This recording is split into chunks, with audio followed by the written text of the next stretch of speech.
What's up YouTube? We're back with another Fortnite video, and in today's video we have 5 quick tips to make you a better Fortnite player. These are tips that I think will really give you that extra edge to win more games and lower your chances of death. Thank you guys so much for 1,000 subscribers. I can't even fathom how much we've grown in the past couple days. Thank you to each and everyone who has subscribed and enjoys my videos. It really means a lot to me. Could we try and reach 30 likes on this video? I know we can do it. But alright guys, let's get into today's video. Our first tip we have for you guys starts at the beginning of the game. I see so many people always landing high up in the air. Notice in this clip where I land. Check out where my arrow is on the map whenever my parachute is pulled.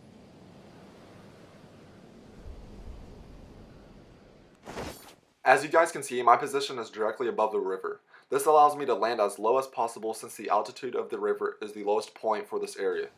This will allow me to be the first person to land in this area because everyone else landed over higher altitude places such as hills or mountains. So our first tip is to always land over the lowest point in the area. And to make sure you do this correctly is by positioning your arrow on the map over the lowest altitude point.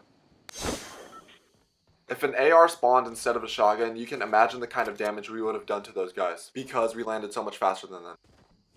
This next tip we have for you guys will also help you avoid death at the beginning of games. When landing at high traffic areas with houses like Pleasant Park, never land on the roof unless it's to get faster to the ground as seen in this video.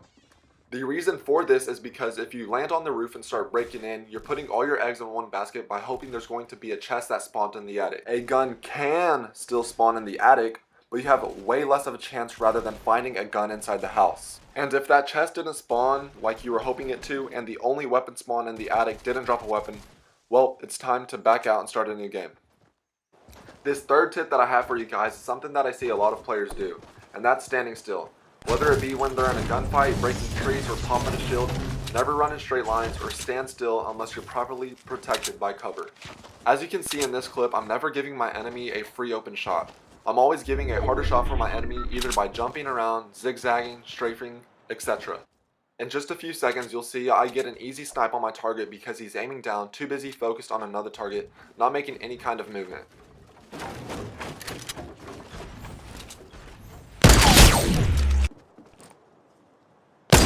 In this clip we have 2 guys teaming up in solo and they just got done killing someone. So you can tell that one of the guys stands still to rearrange his inventory, which gives me a free easy snipe that ends up getting him eliminated. Here's another clip of me getting a free shot on someone because he decided to drink a slurp in the open. Although I don't get the headshot, he just now wasted his shield and has no health because he was standing still. This next tip we have for you guys seems very simple, but it has drastic changes in lowering your chances of death. And that tip is to never break trees once you get past the early game. The early game varies from what area you're in depending a high traffic or low traffic area. But a good rule of thumb is to not break trees once there's about 60 people left in the game. Breaking trees causes the leaves to go everywhere and, well, the tree not being there anymore, which can be spotted pretty far away. Someone having knowledge of where you're at and you have no idea where they're at is obviously never good. The last and final tip is whenever you're pushing a base currently being built and they have no idea you're coming, build up with the same material that they're building with and they'll have no idea you're coming. This one is very underrated, and once again, not a lot of people use this tactic to easily be able to sneak up on your opponent. If you were to push a base being built out of brick and they hear wood being built, they're going to immediately stop and know someone is pushing, and now you won't get that chance of a free easy kill. Wiped up plug nose, call me Kleenex, finesse them the load.